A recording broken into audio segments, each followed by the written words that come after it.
Estaba sentada en el café La Parroquia con mi hijo Roberto y mi nuera Daniela, tomando un café con leche como hacíamos cada domingo después de misa, cuando una mujer que jamás había visto en mi vida se acercó a mi mesa. Mientras ellos fueron a pagar la cuenta, ella dejó caer una caja azul frente a mí y susurró con una urgencia que me heló la sangre: «Vas a necesitar esto esta noche». Antes de que pudiera pronunciar una sola palabra, desapareció entre la gente como si nunca hubiera existido.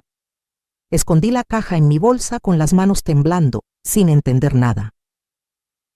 Esa noche, cuando finalmente me atreví a abrirla en la soledad de mi habitación, encontré documentos, fotografías y grabaciones que destruyeron por completo todo lo que yo creía saber sobre mi familia. Lo que descubrí no solo me rompió el corazón, sino que me reveló una conspiración tan retorcida que jamás hubiera imaginado que las personas que yo había criado y amado fueran capaces de algo así. Mi propio hijo, la carne de mi carne, el niño que había cargado en mi vientre, me había estado traicionando de la manera más vil que pueden imaginar. Y lo peor de todo es que no estaba solo. Pero lo que ellos no sabían, lo que jamás podrían haber imaginado, es que esa caja misteriosa les iba a costar absolutamente todo. Sigue mi historia hasta el final y comenta la ciudad desde donde me estás viendo para saber qué tan lejos ha llegado mi relato. Me llamo Carmen Elena Vázquez y tengo 68 años. Sé que para muchos eso significa que debería estar jubilada, descansando, disfrutando de mis nietos. Pero mi historia es diferente. Durante 43 años trabajé sin descanso. 43 años levantándome a las 5 de la mañana para hacer tortillas que vendía en el mercado, limpiando casas ajenas por las tardes, cosiendo ropa hasta altas horas de la noche bajo la luz amarillenta de una lámpara vieja que me lastimaba la vista. Todo, absolutamente todo, lo hice por mi hijo Roberto. Su padre nos abandonó cuando él tenía apenas 3 añitos. Me dejó sola, sin un peso, con un niño que alimentar y un cuarto rentado en una vecindad, donde el agua se colaba por el techo cada vez que llovía. Recuerdo que había noches en que yo no cenaba para que mi Roberto pudiera comer. Le decía que ya había comido, que no tenía hambre, mientras mi estómago rugía de dolor.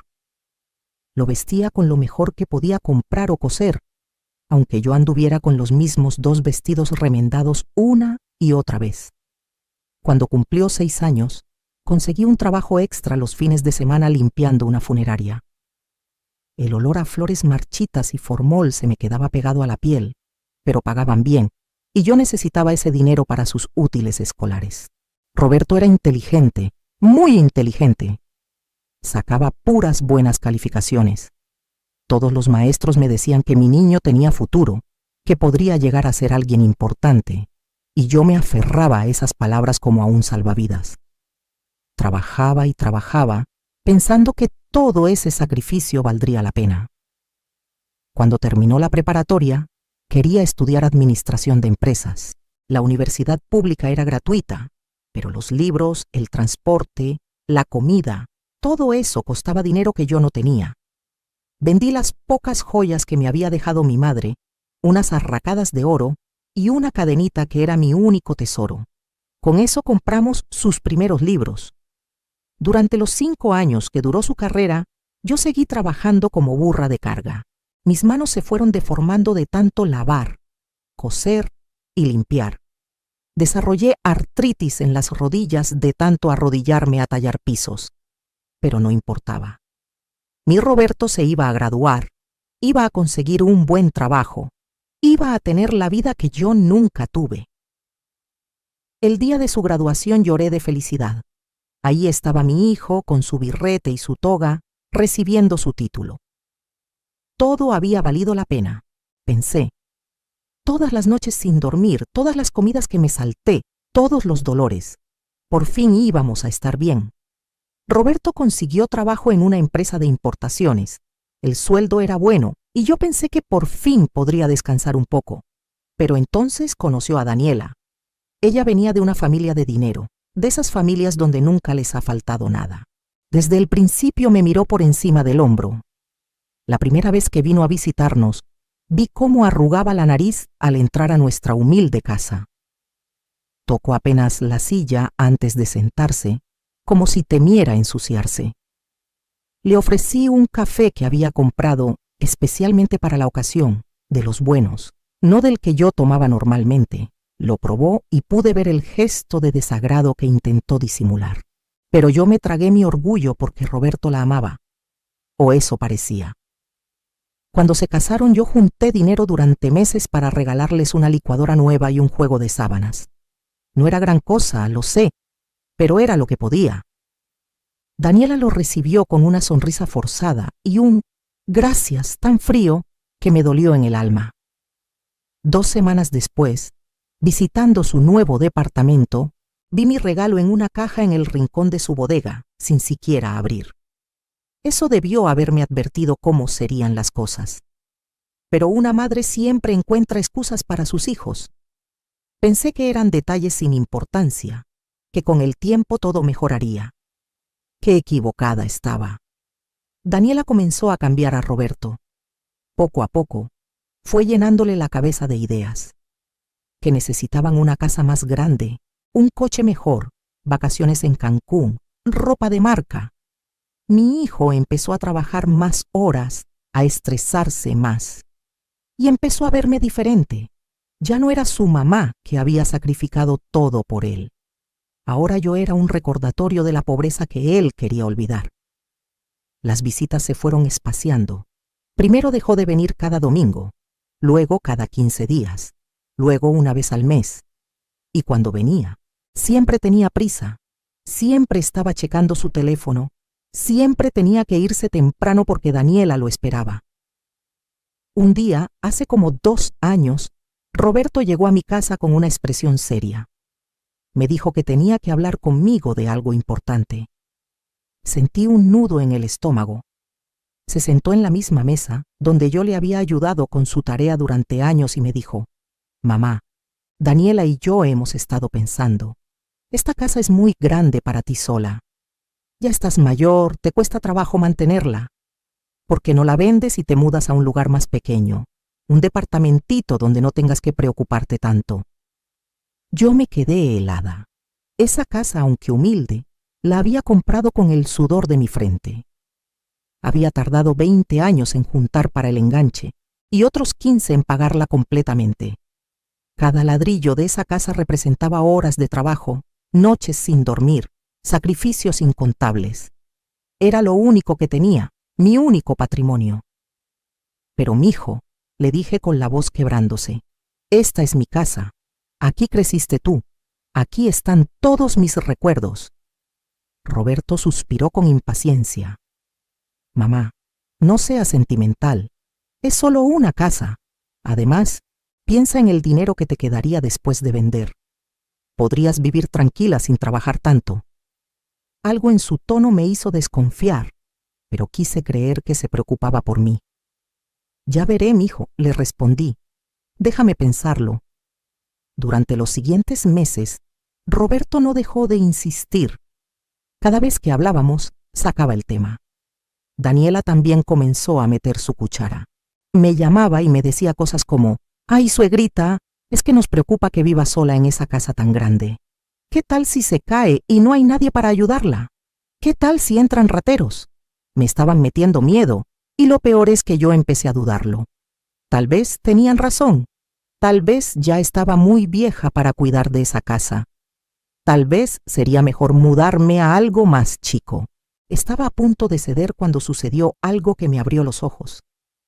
Mi vecina, doña Lupita, una señora de 75 años que vivía en la casa de junto desde hace décadas, tocó a mi puerta una tarde.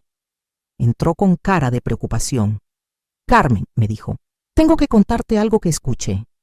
El otro día vi a tu nuera con un hombre que parecía agente inmobiliario. Estaban parados afuera de tu casa y él estaba tomando fotos. Alcancé a escuchar que Daniela le decía que pronto la casa estaría en venta y que quería saber cuánto podían sacar por ella». Me quedé sin palabras. ¿Daniela ya estaba tasando mi casa sin siquiera decirme? ¿Sin que yo hubiera tomado una decisión? Esa noche no pude dormir. Le daba vueltas y vueltas al asunto en mi cabeza.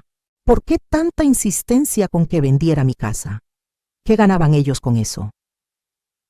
Decidí hacer algo que jamás pensé que haría: revisar las redes sociales de Daniela. Yo apenas sabía usar el celular que Roberto me había regalado el año anterior, pero mi sobrina me enseñó cómo buscar personas en Facebook. Lo que encontré me dejó sin aliento. Daniela había estado publicando fotos de casas lujosas, mansiones con albercas y jardines enormes. En los comentarios, sus amigas le preguntaban si se iban a mudar, y ella respondía con caritas guiñando el ojo y mensajes como: pronto les cuento, y ya mero se nos cumple el sueño. Más abajo encontré una publicación de hacía 3 meses donde decía: cuando tu suegra por fin entienda que tiene que soltar lo que ya no necesita para que sus hijos puedan progresar. Mis manos temblaban sosteniendo el teléfono. Sentí como si me hubieran dado un puñetazo en el estómago. No podía creerlo. Mi hijo y mi nuera no querían que yo vendiera mi casa para que yo estuviera mejor. Querían mi dinero. Querían que yo vendiera el único patrimonio que tenía para que ellos pudieran comprarse su casa de ensueño. Confronté a Roberto al día siguiente. Llegó a visitarme y yo le puse el teléfono enfrente con las publicaciones de Daniela. Esperaba que se disculpara, que me dijera que todo era un malentendido, pero no, se puso furioso. ¿Me estás espiando ahora? Revisando las redes de mi esposa como si fueras detective, me gritó. Roberto, le dije tratando de mantener la calma, aunque me temblaba todo el cuerpo. ¿Es verdad? ¿Quieren que venda mi casa para ustedes comprarse otra? Se quedó callado un momento. Luego, con una frialdad que jamás le había visto, me dijo: ¿y qué si es cierto? ¿No crees que después de todo lo que has hecho por mí, merezco tener una vida mejor? Tú ya viviste tu vida, mamá. Ya estás vieja. ¿De qué te sirve esa casa? Nosotros somos jóvenes, tenemos futuro. Necesitamos un espacio más grande para cuando tengamos hijos, tus nietos. ¿O no quieres que tus nietos crezcan en una casa bonita? No lo podía creer. Las palabras salían de su boca, pero sonaban tan ajenas, tan crueles. Mijo, le dije con lágrimas rodando por mis mejillas. Esa casa es todo lo que tengo, es mi seguridad. Si la vendo y me gasto el dinero, ¿qué va a pasar conmigo cuando ya no pueda trabajar? Roberto se encogió de hombros. Pues te vienes a vivir con nosotros. Te damos un cuartito. Un cuartito en la casa que yo habría pagado. ¡Qué generoso! Las cosas empeoraron después de esa conversación. Roberto dejó de visitarme por completo. No contestaba mis llamadas. Cuando yo le marcaba, Daniela contestaba y me decía que estaba ocupado, que ya me llamaría después. Pero nunca lo hacía. Me sentía sola, traicionada, rota por dentro. Había dedicado toda mi vida a ese hijo y así me lo pagaba. Un día, 3 meses después de nuestra pelea, recibí una carta de un abogado. Con las manos temblorosas la abrí. Era una demanda.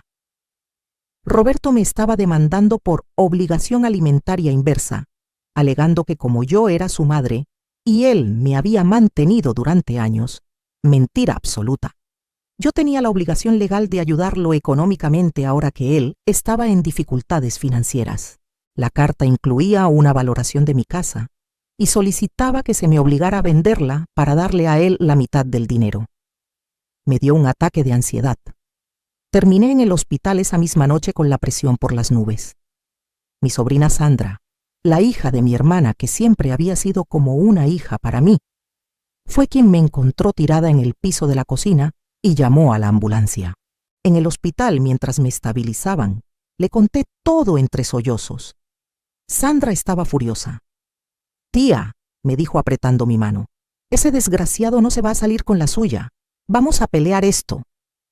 Pero yo me sentía derrotada. No tenía dinero para un abogado. Apenas tenía para sobrevivir. ¿Cómo iba a pelear contra mi propio hijo que tenía recursos y contactos?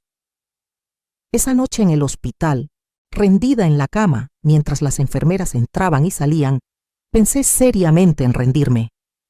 Tal vez era mejor vender la casa, darle el dinero y acabar con todo esto. Al menos tendría paz, aunque tuviera que vivir en un cuartito miserable el resto de mis días. Fue entonces, en mi momento más bajo, cuando ocurrió algo extraordinario. 2 semanas después de salir del hospital, todavía débil y asustada, fue que ocurrió el incidente del café. Ese domingo, Roberto me había llamado por primera vez en meses. Me dijo que quería verme, que necesitábamos hablar. Yo, ilusa, pensé que tal vez había recapacitado, que venía a disculparse. Quedamos de vernos en el Café La Parroquia, un lugar al que solíamos ir cuando él era niño. Cuando llegué, ya estaban ahí él y Daniela. Ni siquiera se levantaron a saludarme. Daniela me miró con esa sonrisa falsa que ya conocía tan bien. Roberto fue directo al grano. «Mamá, vine a darte una última oportunidad. Retira la oposición a la demanda, acepta vender la casa y todo esto se acaba. Podemos volver a ser una familia». Me quedé mirándolo a este hombre que había sido mi bebé, mi niño, mi razón de vivir, y apenas lo reconocí. «¿Y si no acepto?», le pregunté. «Entonces te vamos a hundir», respondió Daniela antes de que Roberto pudiera hablar. «Tenemos abogados muy buenos. Van a demostrar que eres una madre desnaturalizada que se niega a ayudar a su hijo. Van a demostrar que estás senil, que no estás capacitada para manejar tus propios bienes. Te van a quitar todo de todas formas, pero vas a sufrir mucho más en el proceso». Fue en ese momento, cuando fueron a pagar la cuenta dejándome sola en la mesa con el corazón destrozado, que apareció la mujer. Nunca la había visto antes.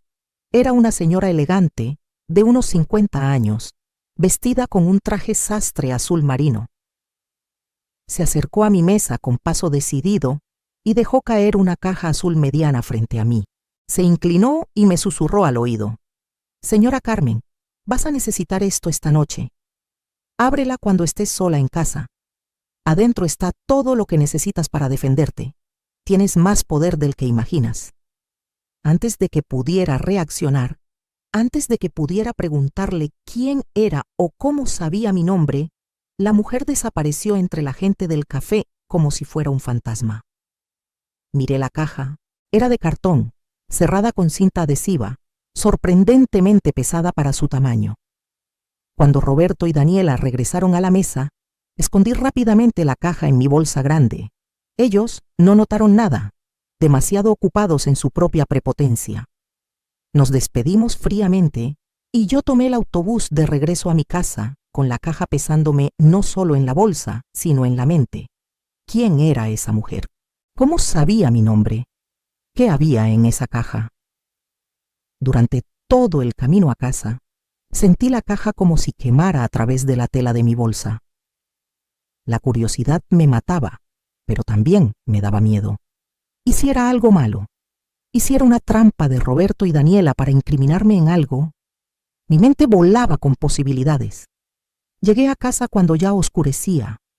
Cerré la puerta con llave, cerré todas las cortinas y me senté en la mesa de la cocina con la caja frente a mí.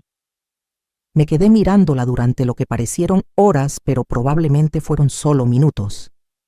Mis manos temblaban cuando finalmente corté la cinta adhesiva con unas tijeras. Abrí la caja lentamente.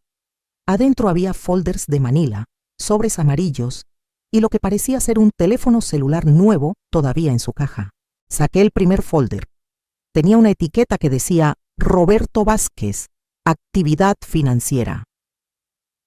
Lo abrí. Adentro había estados de cuenta bancarios, pero no eran míos. Eran de Roberto. Y lo que vi ahí me dejó helada. Mi hijo, el que decía estar en dificultades financieras, el que me estaba demandando porque supuestamente necesitaba dinero, tenía más de 2 millones de pesos en su cuenta de ahorros. 2 millones de pesos. Leí y releí los números pensando que había un error, pero no. Ahí estaba, negro sobre blanco. Había más. Extractos de tarjetas de crédito mostrando compras en restaurantes caros, tiendas de lujo, viajes a Playa del Carmen y Puerto Vallarta. En los últimos 6 meses habían gastado más de lo que yo ganaba en un año entero. Sentí que la sangre me hervía. Saqué el segundo folder. Este decía Daniela Martínez de Vázquez, Comunicaciones. Adentro había impresiones de conversaciones de WhatsApp. Me puse los lentes para leer mejor. Eran chats entre Daniela y sus amigas. En uno de ellos, de hace 4 meses, Daniela escribía: «Ya casi convencemos a la vieja de que venda su casa, ja, ja, ja. La pendeja se cree todo lo que le decimos. En cuanto tengamos el dinero nos compramos la casa en Cumbres y le damos una patada». Una de sus amigas respondía: «¿Y dónde va a vivir ella?». Daniela contestaba: «No sé, no me importa. Que se vaya a un asilo o algo. Ya cumplió su función». Sentí náuseas. Tuve que ir al baño porque pensé que iba a vomitar. Me eché agua en la cara tratando de procesar lo que acababa de leer. Mi nuera, la mujer que mi hijo había elegido como compañera de vida, hablaba de mí como si fuera basura desechable. Y lo peor, Roberto lo sabía. En la siguiente captura de pantalla, Daniela le había reenviado esos mensajes a Roberto y él había respondido con emojis de risa. Mi propio hijo riéndose de la idea de abandonarme en un asilo después de robarme mi casa. Volví a la mesa, con las piernas temblándome. Había más folders. Uno contenía fotografías. Fotos de Roberto y Daniela viendo casas de lujo con agentes inmobiliarios. En una de las fotos se veía claramente un folleto con el precio: 4 millones de pesos. Mi casa, según la evaluación que ellos mismos habían hecho, valía 3 millones. Estaban planeando usar mi dinero como enganche para una casa aún más cara, probablemente financiando el resto. Otro folder contenía algo todavía más perturbador: documentos legales. Borradores de un poder notarial donde yo supuestamente les daba control total sobre mis bienes. Borradores de mi testamento donde les dejaba todo. Pero estos documentos tenían algo extraño. Ya tenían una firma, mi firma. O algo que se parecía muchísimo a mi firma. La habían falsificado. Estaban preparando documentos falsos para usar en mi contra. El último sobre era el más grueso. Lo abrí y encontré algo que jamás esperé. Documentos sobre mí misma, pero información que yo no conocía. Resultó que mi madre, que había muerto cuando yo tenía 25 años, había dejado un testamento que yo desconocía. En ese testamento me heredaba una propiedad, un terreno en las afueras de Querétaro que había comprado años antes de morir. Al parecer, cuando ella murió, el albacea que se encargó del trámite nunca me localizó correctamente, porque yo me había mudado varias veces. El documento había estado en un limbo legal durante más de 40 años, pero recientemente, según los papeles que tenía frente a mí, una firma de abogados había estado rastreando herederos de propiedades no reclamadas y me habían encontrado. El terreno, que en los años 70 no valía casi nada, ahora estaba en una zona de desarrollo comercial. Valía más de 5 millones de pesos. 5 millones de pesos que yo no sabía que existían. Había una nota adjunta, escrita a mano con letra femenina y elegante. Estimada Carmen, mi nombre es Lucía Montero y soy la abogada que ha estado manejando tu caso de herencia. Cuando investigué tu situación, descubrí por fuentes confidenciales lo que tu hijo está intentando hacerte. No podía quedarme con los brazos cruzados. En esta caja está toda la evidencia que necesitas para defenderte y para contraatacar. El teléfono celular tiene grabaciones de conversaciones entre Roberto y Daniela, donde admiten abiertamente su plan de estafarte. Son grabaciones que se pueden usar legalmente en corte, porque fueron obtenidas con el consentimiento de una de las partes, la empleada doméstica que trabaja en su casa 3 veces por semana, quien escuchó sus planes y acudió a mí indignada. También incluyo los documentos de tu herencia. Ese dinero es tuyo por derecho. No tienes que vender tu casa. No tienes que darle nada a nadie. Llámame mañana al número que está en mi tarjeta. Vamos a hundir a estos abusadores. La tarjeta de presentación estaba pegada a la nota. Lucía Montero, abogada especialista en derecho familiar y patrimonial. Me quedé sentada en esa cocina hasta las 3 de la mañana, leyendo cada documento, viendo cada foto, escuchando cada grabación en el teléfono. Las grabaciones eran lo peor. escuchar la voz de mi hijo, del niño que había cargado en brazos, diciendo cosas como, hay que presionarla más.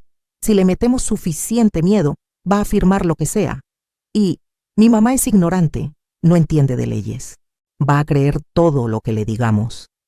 Daniela riéndose y diciendo, esa vieja estúpida sacrificó todo por ti y mira cómo le vas a pagar.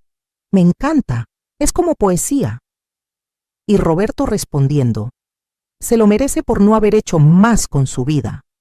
Si hubiera sido más inteligente, tendría más dinero. No es mi culpa que haya sido una fracasada. Lloré hasta que no me quedaron más lágrimas, pero entre las lágrimas algo más comenzó a crecer. Rabia. Una rabia como nunca había sentido. Toda mi vida había sido buena, había sido sumisa, había aceptado lo que me tocaba sin quejarme. Había permitido que me pisotearan porque pensaba que esa era mi obligación como madre, como mujer, como pobre. Pero ya no más. Si querían guerra, iban a tener guerra. Pero ellos no podían saber que yo tenía estas armas. Tenía que ser inteligente. Al día siguiente llamé a la abogada Lucía. Nos reunimos en su oficina, un lugar elegante en una torre de oficinas en el centro. Lucía resultó ser la mujer del café. Me explicó todo con paciencia. Ella había estado buscándome durante meses para notificarme de mi herencia. Cuando me encontró, investigó mi situación y descubrió la demanda de Roberto. Profundizando más, a través de contactos que tenía, descubrió todo el plan. Carmen, me dijo mirándome directamente a los ojos, lo que tu hijo está haciendo no solo es inmoral, es criminal. La falsificación de documentos es un delito grave. La extorsión también. Podemos no solo defenderte, sino contraatacar y asegurarnos de que enfrenten consecuencias legales serias.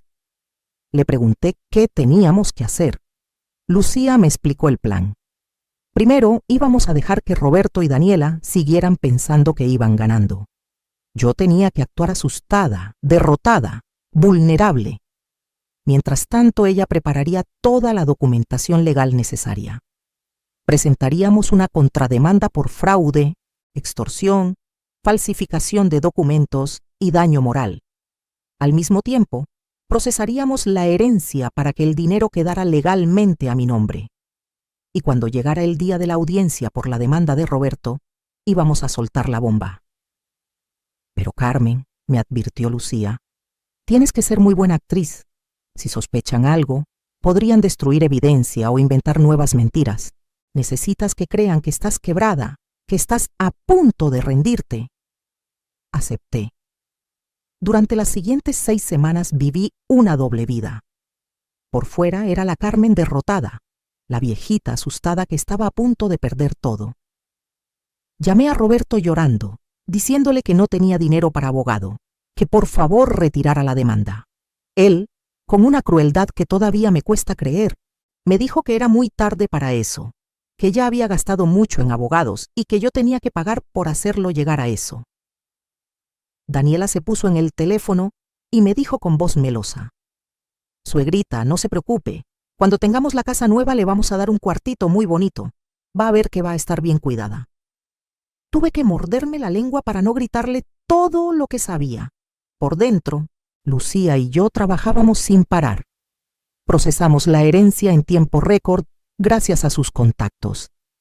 El dinero se depositó en una cuenta nueva que abrimos a mi nombre. 5.200.000 pesos.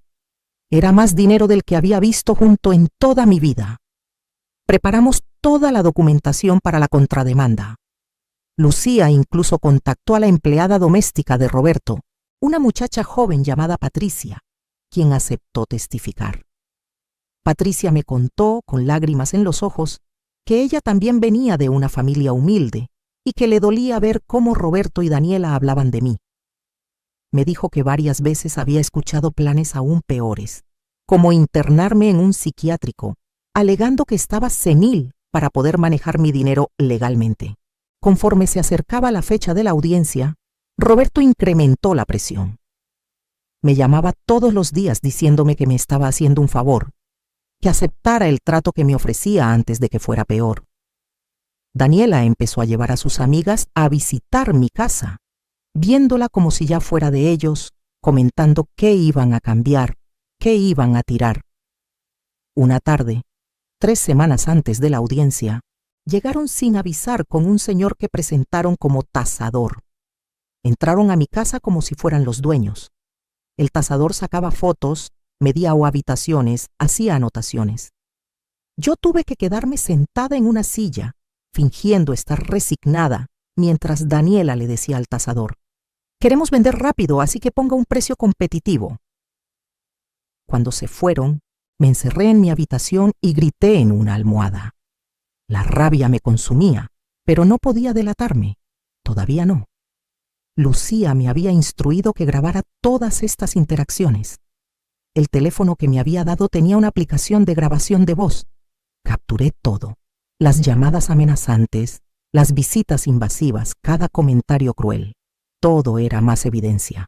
Una semana antes de la audiencia, Roberto me citó en un café para hablar una última vez. Fui con el teléfono grabando en mi bolsa. Me dijo que sus abogados tenían testigos que iban a declarar que yo estaba senil, que no podía cuidarme sola, que era un peligro para mí misma. Me dijo que tenían un psicólogo dispuesto a evaluarme y diagnosticarme con demencia senil. Me dijo que si no aceptaba vender la casa voluntariamente, iban a lograr que un juez me declarara incapacitada y nombrara a Roberto como mi tutor legal. «Así o así vamos a tener esa casa, mamá», me dijo con una frialdad que me heló la sangre. «Puedes hacerlo por las buenas o por las malas. Tú decides». Le pregunté, con voz temblorosa que no tuve que fingir: «¿Por qué, mijo? ¿Por qué me haces esto? Yo sacrifiqué todo por ti». Se rió. Literalmente se rió en mi cara. «Exacto, mamá. Tú ya sacrificaste todo, ya hiciste tu parte. Ahora es mi turno de tener lo que merezco. Tú ya viviste tu vida. No la aprovechaste, eso no es mi problema. Yo no voy a ser un fracasado como tú». Esas palabras fueron la gota que derramó el vaso. Toda la tristeza que sentía se transformó en determinación. Iba a destruirlos. No solo iba a ganar el caso, iba a asegurarme de que pagaran por cada lágrima que me habían hecho derramar. Salí de ese café, me fui directamente a la oficina de Lucía y le dije que agregara todo lo posible a la contrademanda. Ella sonrió y me dijo: «Eso es lo que quería escuchar. Vamos a enterrarlos». Los últimos días antes de la audiencia fueron los más largos de mi vida. Casi no dormía. Repasaba mentalmente lo que iba a pasar. Lucía me había preparado como testigo. Me había enseñado a mantener la calma, a responder solo lo que me preguntaran, a no dejarme provocar. También me mostró toda la evidencia organizada en carpetas profesionales, lista para presentar al juez. Teníamos las grabaciones, los documentos falsificados, los estados de cuenta que mostraban que Roberto mentía sobre su situación financiera, los mensajes de texto crueles, el testimonio de Patricia y mi acta de herencia mostrando que yo tenía recursos propios. Era un caso sólido, imposible de refutar. La noche antes de la audiencia no pegué el ojo. Me la pasé despierta pensando en todo lo que había pasado, en cómo había llegado a este punto. Pensé en la Carmen de 40 años atrás, lavando ropa ajena para darle de comer a su hijo, soñando con el día en que ese hijo fuera un hombre de bien que la cuidaría en su vejez. Qué ingenua había sido. Pero también pensé en la Carmen que era ahora, más fuerte, más sabia, y por primera vez en mi vida, dispuesta a pelear por lo que merecía. Llegó el día de la audiencia. Me vestí con mi mejor ropa, un conjunto que me había comprado Sandra especialmente para la ocasión. Nada muy elegante, pero digno. Lucía pasó por mí a mi casa. «¿Lista?», me preguntó. «Más que lista», le respondí. Llegamos al juzgado temprano. Roberto y Daniela llegaron 15 minutos después, acompañados de su abogado, un señor de unos 50 años vestido con un traje caro. Cuando me vieron, Daniela le susurró algo a Roberto y ambos se rieron. Me miraron con lástima, como si ya hubieran ganado. Si supieran. Entramos a la sala. El juez era un hombre de unos 60 años de aspecto serio. Comenzó la audiencia exponiendo el caso. Roberto Vázquez demandaba a su madre, Carmen Elena Vázquez, por obligación alimentaria inversa, solicitando que se le obligara a vender su propiedad para ayudarlo económicamente. El abogado de Roberto habló primero. Presentó su caso, pintando a Roberto como un hijo devoto que había caído en tiempos difíciles, y a mí como una madre egoísta, que se negaba a ayudarlo a pesar de tener una propiedad valiosa que no necesitaba. Presentó documentos mostrando que Roberto tenía deudas, que después descubrimos eran falsas, tarjetas de crédito que había sacado y maxeado a propósito para crear la apariencia de problemas financieros. Incluso trajo a un testigo, un supuesto amigo de Roberto, que declaró que Roberto había tenido que pedir dinero prestado para sobrevivir. Fue muy convincente, tengo que admitirlo. Vi cómo el juez anotaba cosas, cómo asentía de vez en cuando. Me empecé a poner nerviosa. Lucía apretó mi mano bajo la mesa. Tranquila, me susurró. Ahora viene lo bueno. Cuando le tocó el turno a Lucía, se levantó con una calma impresionante. Su señoría comenzó. Este caso no es lo que parece. De hecho, esto no es un caso de una madre negándose a ayudar a un hijo necesitado. Esto es un caso de fraude, extorsión y abuso de confianza por parte de un hijo hacia su madre. El abogado de Roberto se levantó de un salto. ¡Objeción! Esas son acusaciones graves sin fundamento. El juez levantó la mano. Deje que la abogada presente su caso. Todos tendrán oportunidad de hablar. Lucía sonrió. Comenzó presentando los estados de cuenta de Roberto. Como puede ver su señoría, el demandante Roberto Vázquez no está en una situación financiera difícil. De hecho, tiene más de 2 millones de pesos en ahorros y ha realizado gastos de lujo por más de 300,000 pesos en los últimos 6 meses. Roberto se puso pálido. «Eso es información privada. No pueden usar eso», gritó. El juez lo mandó callar y le pidió a Lucía que explicara cómo había obtenido esa información. Fue proporcionada voluntariamente por una fuente cercana al demandante, su señoría. Todo fue obtenido legalmente. Lucía continuó. Presentó los mensajes de WhatsApp entre Daniela y sus amigas. Los proyectó en una pantalla para que todos pudieran leerlos. Ver esos mensajes proyectados en grande, leyendo cómo llamaban pendeja y vieja estúpida a la madre de Roberto, causó un murmullo en la sala. El juez frunció el ceño. ¿Estos mensajes son auténticos?, le preguntó a Lucía. Completamente auténticos, es su señoría. Tenemos el testimonio de la persona que los proporcionó, quien los obtuvo directamente del teléfono de la señora Daniela Martínez. Daniela estaba roja de ira. Eso es invasión a la privacidad. Es ilegal. Lucía la ignoró y continuó. Reprodujo las grabaciones de audio donde Roberto y Daniela discutían su plan de presionarme para vender la casa. Escuchar esas voces en la sala del tribunal, admitiendo abiertamente su conspiración, fue surrealista. Roberto intentó interrumpir varias veces, pero el juez lo mandó callar. Cuando llegamos a la parte donde Roberto decía, «Esa vieja estúpida sacrificó todo por ti, y mira cómo le vas a pagar», vi cómo el juez apretaba la mandíbula. Luego, Lucía sacó la bomba más grande, los documentos falsificados. Lucía explicó cómo Roberto y Daniela habían preparado documentos legales con mi firma falsificada, incluyendo poderes notariales y un testamento. Presentó el análisis grafológico que habíamos mandado hacer, que demostraba sin lugar a dudas que no era mi firma real. Esto, su señoría, constituye el delito de falsificación de documentos. El demandante no solo está mintiendo sobre su situación financiera, sino que estaba preparando documentos fraudulentos para apoderarse de los bienes de su madre. El abogado de Roberto estaba en pánico, pedía recesos, objetaba todo, pero el juez lo ignoraba. Estaba claro que estaba indignado con lo que estaba escuchando. Entonces Lucía llamó a Patricia a declarar. La muchacha entró nerviosa pero determinada. Bajo juramento, Contó todo lo que había escuchado durante los meses que trabajó en casa de Roberto. Contó cómo escuchó a Daniela decir que iban a meterme en un asilo en cuanto tuvieran mi dinero. Contó cómo escuchó a Roberto decir que yo era una fracasada que no merecía tener propiedades. Contó cómo la habían hecho firmar un acuerdo de confidencialidad, amenazándola con deportar a su familia si contaba algo. Patricia era de Honduras.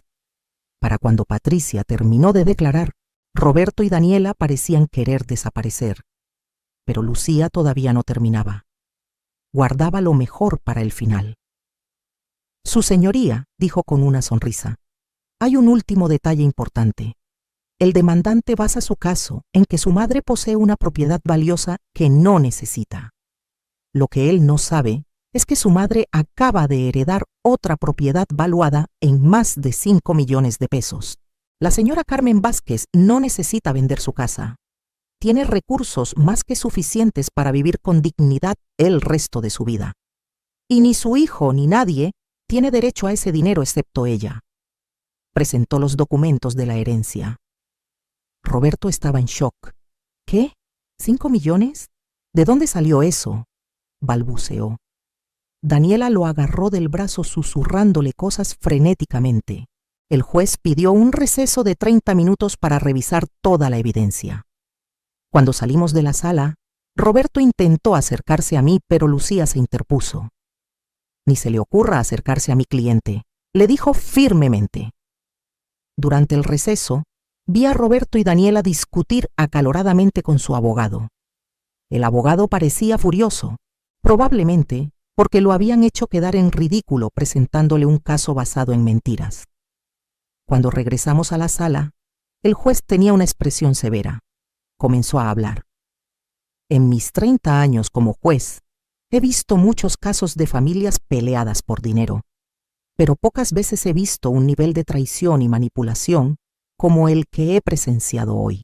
El señor Roberto Vázquez no solo mintió sobre su situación financiera, sino que conspiró con su esposa para defraudar a su propia madre, la mujer que, según he leído en los testimonios presentados, sacrificó todo para darle educación y oportunidades. Roberto intentó hablar, pero el juez lo calló con un gesto. No he terminado. Además de rechazar completamente su demanda, voy a ordenar que se inicien procedimientos criminales en su contra por falsificación de documentos. También voy a emitir una orden de restricción. Usted y su esposa no podrán acercarse a la señora Carmen Vázquez a menos de 100 metros, ni contactarla por ningún medio, bajo pena de arresto inmediato. Roberto se puso de pie. «¡Pero es mi madre! ¡No puede prohibirme ver a mi madre!». El juez lo miró con desprecio. «Usted perdió el derecho de llamarla madre cuando decidió tratarla como un objeto para ser explotado. Además, voy a ordenar que compense a la señora Vázquez por daño moral. La cantidad será de 500,000 pesos, pagaderos en un plazo no mayor a 90 días. Si no paga, procederé a embargar sus bienes». Daniela soltó un grito ahogado. Roberto estaba blanco como papel. El juez golpeó su mazo. «Caso cerrado. Retírense todos de mi sala». Salimos del juzgado en medio del caos. Roberto gritaba que iba a apelar, que esto no había terminado. Daniela lloraba histéricamente. Su abogado los abandonó ahí mismo, diciendo que no quería nada más que ver con ellos. Lucía me llevó a su carro. Cuando cerramos las puertas y quedamos a solas, me abrazó. «Lo hiciste increíble, Carmen, ganamos todo». Y entonces rompí en llanto, pero no eran lágrimas de tristeza. Por primera vez en meses, tal vez en años, eran lágrimas de alivio, de justicia, de saber que había peleado y había ganado. Los días siguientes fueron intensos. La historia se filtró a los medios locales. «Hijo intenta defraudar a madre que sacrificó todo por él», decían los titulares. Roberto perdió su trabajo cuando su empleador se enteró del caso. Daniela fue abandonada por todas sus amigas, que no querían asociarse con alguien tan vil. El escándalo fue mayúsculo en sus círculos sociales. Intentaron contactarme varias veces a través de terceros, Pero yo tenía la orden de restricción y Lucía se encargaba de bloquear todo intento. 2 meses después del juicio, Roberto no había pagado la compensación ordenada. El juez procedió con el embargo. Les quitaron el coche de lujo que acababan de comprar a crédito. Les congelaron las cuentas bancarias. Tuvieron que mudarse de su departamento elegante a uno mucho más modesto porque no podían pagar la renta. La vida les dio la vuelta que merecían. Mientras tanto, yo comencé a construir mi nueva vida. Con el dinero de la herencia, primero me aseguré de que mi casa estuviera completamente pagada y a mi nombre con todas las protecciones legales posibles. Nadie iba a poder quitármela nunca. Luego hice algo que jamás pensé que podría hacer. Dejé de trabajar. Por primera vez en 43 años, no tenía que levantarme a las 5 de la mañana a hacer tortillas. No tenía que limpiar casas ajenas. No tenía que coser hasta que me dolieran los dedos. Pude simplemente descansar. Invertí parte del dinero en un fondo que me da rendimientos mensuales suficientes para vivir cómodamente. No soy rica, pero tampoco tengo que preocuparme por el dinero cada día. Contraté a una muchacha joven, la sobrina de doña Lupita, para que viniera 2 veces por semana a ayudarme con la limpieza profunda de la casa. Le pago bien, muy bien, porque sé lo que es romperle el lomo por centavos. Me uní a un grupo de mujeres de mi edad en el centro comunitario. Tomamos clases de pintura, de baile, hacemos excursiones. Por primera vez en mi vida, tengo amigas, tiempo libre, vida social. Me compré ropa nueva, no de segunda mano o remendada, sino nueva de la tienda. Me arreglé los dientes que había descuidado durante años por no tener dinero para el dentista. Me hice exámenes médicos completos y empecé a cuidar mi salud. Viajé. Fui a Guanajuato con el grupo de mujeres del centro comunitario. Conocí San Miguel de Allende,